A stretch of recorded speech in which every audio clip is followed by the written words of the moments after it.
இவன் இன்னும் திருந்தல மாமா. எனக்கு தெரிஞ்சு காமு மாமா திருந்த மாட்டார் ப்ரோ. அவர் எவ்வளவு அடி வாங்கினாலுமே நான் விஜே பார் பின்னாடி தான் போவேன், எனக்கு விஜே பார் தான் முக்கியம்னு சொல்லிட்டு பண்ணிட்டு இருக்காப்ல. வீட்டுக்குள்ள வந்த பல பேர் காமு மாமா கூட்டே சொல்லிட்டாங்க, பாரு உன்னை பத்தி விஜே பார் கேமரால இந்த மாதிரிலாம் சொல்லியிருக்கா, உன்னை பத்தி ரொம்ப பேடா வந்து ப்ரொஜெக்ட் பண்ணியிருக்கா, ஸோ பார்த்து இருந்துக்கோ உஷாரா இருந்துக்கோன்னு சொல்லிட்டு அவ்வளவு பேர் வீட்டுக்கு வந்து எடுத்து சொல்லியிருக்காங்க. இருந்தாலுமே இப்போ வரத்துக்கு பாருங்க விஜே பார் பின்னாடியே தான் சுத்திட்டு இருக்காரு. விஜே பார் பின்னாடி நார்மலா சுத்தினா கூட பரவாயில்ல, நேத்தெல்லாம் கவனிச்சுனா இவங்க ரிட்டன் அந்த கண்டென்ட் ஸ்டார்ட் பண்ற மாதிரி இருக்கு ப்ரோ.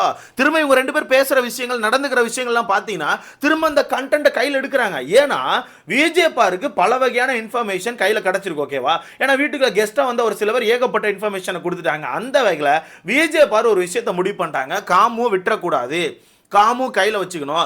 காமு கையில் வச்சுட்டு இந்த மாதிரி கன்றாவியான கண்டென்ட் கொடுத்தா நம்ம கேமராவில் வந்துகிட்டே இருப்போம், அது வெளியே மக்கள் மத்தியில் பேசும் பொருள் ஆகிட்டு இருக்கும். அதனால காமு விடக்கூடாது, இந்த கண்டென்ட்டை ரிட்டர்ன் கொடுக்க ஆரம்பிக்கணும்னு சொல்லி முடிவு பண்ணிட்டாங்க. அந்த வகையில் நேத்தே ஸ்டார்ட் பண்ணிட்டாங்க. எவ்வளோ பேர் கவனிச்சிங்கன்னு தெரியல, நேத்தே ஒரு மாதிரி குழஞ்சு பேசுறது, அந்த சாப்பிட்ற மேட்டர் கூட ரிட்டர்ன் வந்துச்சு.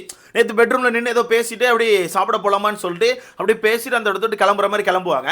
அங்கேயே ரெண்டு பேரும் ஒரு மாதிரி சிரிச்சுக்கிட்டு சாப்பிடுவோம் பசிக்குது அப்படின்னு சொல்லிட்டு ஒரு மாதிரி சிரிச்சுக்கிட்டே இந்த இடத்தோட்டு ஓடுறாங்க. ஸோ இவங்க இன்னும் திருந்தல் அப்படிங்கிறத நான் ஓப்பனாக சொல்லுவேன். அது மட்டும் இல்லாமல் நேற்று நைட்டு காமு மாமாவை திவ்யாவுக்கு ஆப்போசிட்ல லைட்டாக ஏற்றி விட்டுட்டு இருக்காங்க. ஏன்னா நம்ம பாருக்கு ஒன்று தெரிஞ்சு போச்சு, இவங்க நேராக போய் திவ்யா கிட்ட சண்டை போட்டு அது ஒரு ரொம்ப பெரிய சண்டையை வெடிக்கும், திவ்யா திருப்பி முறைப்பாங்க, திவ்யா திருப்பி கத்துவாங்க, இவங்க திருப்பி கத்துனது ரிட்டன் கெட்ட பேருக்குள்ள தான் போகும்னு சொல்லிட்டு காமோ வச்சு திவ்யாவை அட்டாக் பண்ண முடிவு பண்ணிட்டாங்க. ஏன்னா நேற்று நைட்டு உட்காந்து ஏற்றி விட ஆரம்பிச்சிட்டாங்க. ஏன்னா காமு மாமாக்கும் திவ்யாவுக்கும் செட் ஆகல, காமு மாமாக்கும் திவ்யாவுக்கும் லைட்டாக போஞ்சிட்டு தான் இருக்கு, ஓகேவா. அதை யூஸ் பண்ணி காமு மாமாவை திவ்யாவை அட்டாக் பண்ண வச்சிடலான்னு சொல்லிட்டு நேற்று நைட்டு பக்காவாக ஏற்றி விட்டுட்டு இருக்காங்க. அது என்னென்ன விஷயங்கள் அப்படிங்கிறத ஓப்பனாக சொல்கிறேன். ஏன் இவங்க ரிட்டன் இந்த கண்டென்ட்டுக்குள்ள போகிறாங்க அப்படிங்கிறதே ரொம்ப தெளிவாக சொல்கிறேன். அது மட்டும் இல்லாமல் நேற்று ஜெயிலில் நம்ம எஃப்ஜேயும் அவங்க பேர் என்ன சாண்ட்ராவையும் அடைச்சிருந்துச்சுல, அங்கே நம்ம சாண்ட்ரா எஃப்ஜே இவங்க ரெண்டு பேர் சேர்ந்து திவ்யா பற்றி ஒரு சில விஷயங்கள் சொல்கிறாங்க. அந்த இடத்துல சாண்ட்ரா பேசின ஒரு சில விஷயங்களை வச்சு நான் ஒரு விஷயம் முடிவு பண்ணிட்டேன் ப்ரோ. சாண்ட்ரா எனக்கு தெரிஞ்சு வரப்போகிற நாட்களில் திவ்யாவை கழட்டி விடுறதுக்கான வாய்ப்புகள் அதிகமாக இருக்குது. ஏன்னா நேற்று அப்படி ஓப்பனாக ஒரு சில விஷயங்கள் சொல்லியிருக்காங்க. ஏன்னா எஃப்ஜே வந்து கேட்பான், எஃப்ஜே என்ன கேட்பான்னா, ஒயில்ட் கார்டை வந்து நீங்கள் எல்லாருமே ஓகே தான், ஆனால் திவ்யா மட்டும் ரொம்ப கோபப்படுறா, சும்மா கோபப்பட்டு கத்திக்கிட்டே இருக்கா, எல்லாத்துக்கும் வெடிக்கிறா, அது மட்டும் இல்லாமல் எல்லா பிரச்சனைக்கும் இந்த பழைய பிரச்சனை எடுத்துட்டு வந்து பேசுறா, அது ஏதோ சரியில்லை நான் நினைக்கிறேன்னு சொல்லிட்டு எஃப்ஜே சொன்னா. அதுக்கு சாண்ட்ரா என்ன சொன்னாங்க தெரியுமா, ஆமா அவள் கொஞ்சம் அப்படித்தான் இருக்கா, வந்த 2-3 நாள் ஒரு மாதிரி தாங்க முடியாமல் அழுதா, ஆனால் அதுக்கப்புறமும் இன்னும் அந்த யார் சண்டைக்கு வந்தாலும் ஒரு மாதிரி எரிஞ்சு விழுந்துட்டு அந்த பழைய கண்டென்ட் எடுத்துக்கிட்டு இருக்கா, ஏன்னு தெரியலன்னு சொல்லிட்டு ஓப்பனாக சொல்லியிருக்காங்க. இன்னொரு சில விஷயங்கள் சொன்னாங்க, என்ன அப்படிங்கிறது ரொம்ப கிளியராக பார்த்துலாம். ஸோ வீடியோக்குள்ள போகிறக்கு முன்னாடி மறக்காம அந்த வீடியோ லைக் பண்ணிட்டு சேனலை சப்ஸ்கிரைப் பண்ணி எனக்கு கொஞ்சம் உதவியாக இருக்கும். மறக்காம வீடியோ லைக் பண்ணிக்கோங்க, அப்படியே சேனலை சப்ஸ்கிரைப் பண்ணிக்கோங்க. நீங்கள் போடுற ஒவ்வொரு லைக் வந்து நம்ம வீடியோ ஒரு 10 பேருக்கு சஜஸ்ட் பண்ணிவிடும். ஸோ முடிஞ்சவங்க லைக்கை போட்டு சேனலை சப்ஸ்கிரைப் பண்ணிக்கோங்க. ஃபர்ஸ்ட் விஜே பார்வை பொறுத்தவரைக்கும் ஏன் ரிட்டன் காமு மாமாவை கையில் எடுக்கிறாங்கன்னா, உள்ள வந்த கெஸ்ட் வந்து ஒரு சில விஷயங்களை ஓப்பனாக சொல்லிட்டாங்க ப்ரோ, நீ பண்ண விஷயம் பயங்கரமாக வெளியே வைரல் ஆகிட்டு, அண்ட் நீங்கள் ரெண்டு பேரும் நடந்துக்கிற விஷயம் பயங்கரமாக வெளியே வைரல் ஆகிட்டு, அதை வந்து நீங்கள் கரெக்டாக பார்த்துக்கோங்க, கரெக்டாக மெயின்டைன் பண்ணுங்க. அது உண்மையாகவே லவ் மாதிரி இருந்துச்சுன்னா அந்த லவ் வந்து ஓப்பனாக எக்ஸ்பிரஸ் பண்ணுங்க, அது நல்லா தான் இருக்கும். அதை விட்டு இந்த மாதிரி பண்ணாதீங்க, நீங்கள் வைரல் ஆகுறீங்க, அதை கரெக்டாக வைரல் பண்ணுங்க அப்படின்னு சொல்லிட்டு ஒரு சில விஷயங்களை சொல்லிட்டாங்க. அதனால இவங்க என்ன பண்ண ஆரம்பிச்சிட்டாங்கன்னா, பழைய மாதிரி ஒரு மாதிரி டச்சி கிச்சி அப்படின்ற மாதிரி இருந்தால் தானே ஒரு தப்பாக போகும். ஸோ நம்ம டீசெண்டாக மெயின்டைன் பண்ணுற மாதிரி டீசெண்டாக பேசி ஒரு மாதிரி கொண்டு போவோம், காமோ விட்டுறக்கூடாதுன்னு சொல்லி முடிவு பண்ணிட்டாங்க. அதனால தான் நேற்று கெஸ்ட்லாம் போனோடனே நேராக போய் காமு கிட்ட மன்னிப்பை கேட்டு ஒரு மாதிரி அழுது உருண்டு ஒரு சீனை போட்டிருப்பாங்க, ஓகேவா. போட்டதுக்கு அப்புறம் நான் நல்லா கவனிச்சேன் லைவ்ல, காமு மாமா கிட்ட ஒரு மாதிரி போயிட்டு ஒரு மாதிரி குழஞ்சு பேசுறாங்க. சும்மா ஏய் நான் நெக்லஸ் போடவா, நெக்லஸ் போட்டால் நல்லா இருக்குமா, அது போடவா, இது ஒரு மாதிரி பேசுறாங்க, ஓகேவா. இதுக்கு முன்னாடி விஜே பார் அப்படி இல்லை.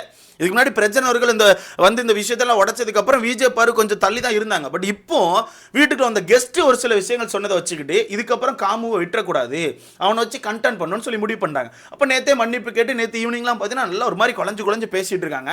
அப்புறம் நேற்று சாயங்காலம் போல நினைக்கிறேன், சாயங்காலமா நைட்டு போல நினைக்கிறேன், எதுக்கோ அந்த இவங்க ரெண்டு பேரும் பெட்ரூம்ல நிற்கிறாங்க, ரெண்டு பேரும் சாப்பிட போறதுக்கு அப்படியே வெளியே கிளம்புறாங்க, ஓகேவா. அப்படியே கிளம்பும் போது ஆப்போசிட்ல இருக்க மிரரை பார்த்து ரெண்டு பேருமே ட்ரெஸ் அட்ஜஸ்ட் பண்ணிட்டு இருக்காங்க. அட்ஜஸ்ட் பண்ணிட்டு பின்னாடி இருந்து விஜே பாரு சொல்றாங்க, வா சாப்பிட்டுலாம் அப்படிங்கிறாங்க. உடனே நம்ம காமு வந்து ஆமா சாப்பிட்டுலாம், வா போய் வேகமா சாப்பிடலாம் அப்படிங்காங்க. அப்போ பின்னாடி இருந்து விஜே பாரு சிரிச்சுக்கிட்டே ஆமா வேகமா சாப்பிட்டுருவோம் வா அப்படிங்கிற மாதிரி சிரிச்சுக்கிட்டே போறாங்க. எதுக்கு? ஆல்ரெடி இந்த சாப்பாடு கண்டென்ட் வெளியே வந்துச்சுன்னு உங்களுக்கு தெரியும். நீங்கள் ரெண்டு பேரும் அந்த டைனிங் டேபிளில் உட்காந்து பேசின விஷயம் வெளியே வந்துட்டு அப்படிங்கிறது உங்களுக்கு, டைனிங் டேபிள் இல்லை அது கிச்சன் தானே, அங்கே உட்காந்து பேசின விஷயம் வெளியே வந்துட்டு அப்படிங்கிறது உங்களுக்கு தெரியும். ஏன்னா வீட்டுக்கு வந்து சாண்ட்ரா திவ்யா இந்த விஷயத்தை உடச்சிருப்பாங்க, நீ சாப்பிட்ற டாபிக் ஒன்று பேசினி அந்த அடல்ட் கண்டென்ட் அது வெளியே வந்துச்சுன்னு சொல்லிட்டு. ஸோ திரும்பி அதை சிரிச்சுக்கிட்டே பேசுகிறாங்கன்னா அப்போ காமு ரிட்டன் அவங்க கையில் எடுக்க பார்க்குறாங்கன்னு தானே அர்த்தம். கரெக்ட் தானே? காமு ரிட்டன் அவங்க கையில் தானே எடுக்க பார்க்குறாங்க. அப்போ பேசிட்டு போயாச்சு. நேற்று நைட்டு பார்த்தீங்கன்னா பெட்ரூமில் உட்காந்து காமு பக்கத்தில் உட்கார வச்சுட்டு ஒரு மாதிரி சிரிச்சு ஏய் அடுத்த வாரம் இப்படி ஆடணுண்டா, அப்படி பண்ணோண்டா, இப்படி பண்ணோண்டா, இப்படி பண்ணோண்டா, இப்படி பண்ணிடும், அப்படி ஒரு மாதிரி அப்படி சும்மா அப்படியே ஒரு மாதிரி கொஞ்சி பேசுகிறாங்க. அப்படி குத்தி அப்படி நான் அடுத்த வாரம் இப்படி ஆடலாம்டா, இந்த வாரம் இப்படி ஆயிடுச்சுடா, நம்ம அடுத்த வாரம் மாற்றும் சரியாடா, இந்த மாதிரி பண்ணோண்டான்னு சொல்லி பேசுகிறாங்க. அப்போ காமுமே ஒரு மாதிரி சிரிச்சுக்கிட்டே பண்ணிடலாம் பாரு அப்படிங்கிற மாதிரி பண்ணிட்டு இருக்காங்க. இங்கே தான் திவ்யாவை பற்றி ஏற்றி விடுறாங்க. என்னன்னா, நான் சும்மா இப்படி உட்காந்துருந்தேன்டா, ஆப்போசிட்டில் திவ்யா அப்படி நின்றுட்டு இருந்தா, நான் சும்மா எட்டி பார்த்துட்டே இருந்தேன், அவள் என்னை அப்படி எட்டி பார்த்துட்டே இருக்காடா, கண்ணை கூட சிமிட்டாம எட்டி பார்த்துட்டே இருக்கா, என்னன்னே தெரியலடா அவளுக்கு பிரச்சனை, ஒரு மாதிரி என்ன மட்டும் முறைச்சிக்கிட்டே இருக்கா, நான் என்னடா பண்ணேன், என்ன இப்படி முறைச்ச அவளுக்கு என்ன கிடைக்க போகுது, ஏதோ ஒரு முடிவோட வந்திருக்கா, என்ன அட்டாக் பண்ணணும்னு ஒரு முடிவோட வந்திருக்கா போல, பண்ணிட்டு பார்த்துக்கலாம், உன் ஃப்ரெண்டு தானே, நீயே கொஞ்சம் தட்டி கேளுப்பா அப்படின்னு சொல்லிட்டு காமுவும் அப்படியே திவ்யாக்கு ஆப்போசிட்ல திருப்பி விடுறாங்க. ஏன்னா காமுக்கும் திவ்யாக்கும் ஆகாது, ஓகேவா? ஏன்னா காமும் திவ்யாவும் சண்டை போடும் போதெல்லாம் டக்குன்னு திவ்யா என்ன பண்ணிடுறாங்கன்னா, இந்த விஷயத்தெல்லாம் நீ பேசக்கூடாது, இதெல்லாம் பேச உனக்கு தகுதி கிடையாது, நீ இந்த வீட்டுக்குள்ள என்னென்ன பேசுறீன்னு எனக்கு தெரியும், நீ என்கிட்ட பேசாத, நீ என்னென்ன பண்ணியிருக்கேன்னு எனக்கு தெரியும், நீ என்கிட்ட பேசாதன்னு சொல்லிட்டு உன்ன அந்த பழைய மேட்டர் எடுத்துட்டு வந்து ஒரு மாதிரி பேசுறாங்க, ஓகேவா? அதனால காமுக்கு வந்து திவ்யாவை இப்போ சுத்தமாக பிடிக்கல, உன்ன சண்டை தான் போட்டுட்டு இருக்காரு. நேற்று கூட பார்த்துருப்பீங்க, அந்த பெஸ்ட் ஹோஸ்ட் செலக்ட் பண்ற சீன்ல வந்து ரெண்டு பேரும் மாற்றி ஒரு தேவையில்லாத வேலையை பார்த்துருப்பாங்க. திவ்யா அவர்கள் பேசிட்டு இருப்பாங்க, அப்போ காமு மாமா இங்கிருந்து ஒரு மாதிரி சிரிக்கிற மாதிரி ஃபேஸ் ரியாக்ஷன் கொடுத்துருப்பாரு. அப்போ திவ்யா வந்து என்ன வாமிட் வருதான்னு கேட்க, நம்ம காமு மாமா இங்கிருந்து ஆமா வாமிட் வருது கையில பிடிக்கிறியான்னு சொல்லிட்டு கேட்க, அது ஒரு வித்தியாசமா போயிடுச்சு, ஓகேவா? ஸோ காமு மாமாக்கும் திவ்யாவுக்கும் செட் ஆகல. இதை கரெக்டாக யூஸ் பண்ணி திவ்யாக்கு ஆப்போசிட்ல காமு மாமா ஏற்றி விடணும்னு சொல்லிட்டு பக்காவை ஏற்றி விட்டுட்டு இருக்காங்க.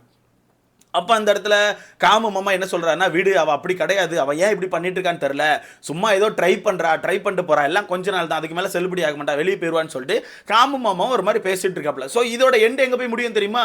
கண்டிப்பாக சண்டையில் தான் முடியும். கண்டிப்பாக காமு மாமா ஒரு நாள் போய் வெடிக்க போறாரு, திவ்யா கிட்ட வெடிச்சு அந்த வீட்டை மொத்தமாக சதறடிக்க போறாரு.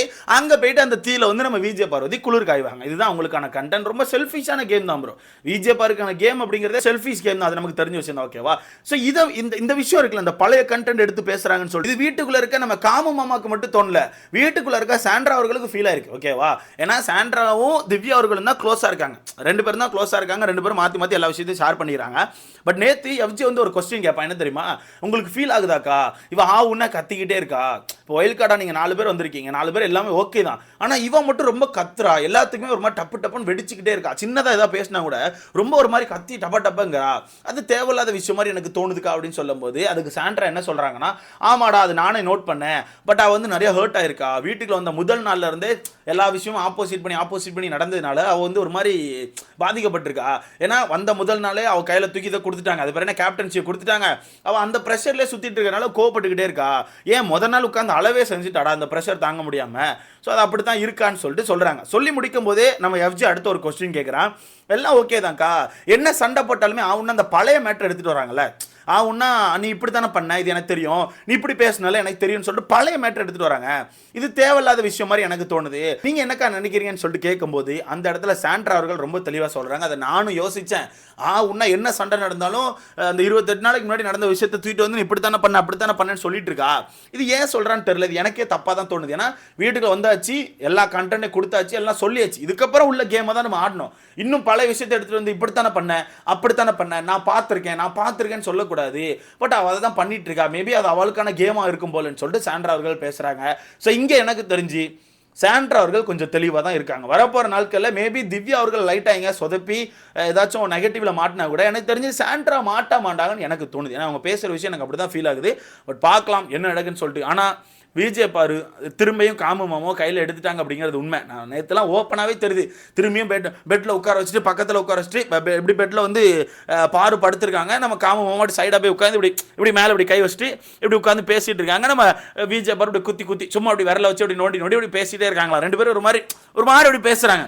அப்போ தான் யோசித்தேன், ரைட், நீங்கள் திருந்த மாட்டீங்க, நீங்கள் இந்த கண்டென்ட் வெளியே வைரல் ஆகுதுன்னு தெரிஞ்சு பண்ண ஆரம்பிச்சிட்டிங்க. இப்போ தண்ணி பழத்துக்கும் உங்களுக்கும் டிஃப்ரெண்ட்டே கிடையாது. ஏன்னா தண்ணி பழம் இந்த மாதிரி தான், எதையாவது ஒன்று வைரல் ஆகுதுன்னா அதே பிடிச்சி அந்தாலும் அழுதுட்டு இருப்பார், நீங்களும் அதே மாதிரி தான், இந்த விஷயம் வெளியே வைரல் ஆச்சுன்னு தெரிஞ்சு போச்சு, அப்போ இது நல்லபடியாக கொடுப்போன்னு சொல்லி முடிவு பண்ணிட்டீங்க. ஏன்னா இந்த டாபிக் சொன்னது யார் தெரியுமா?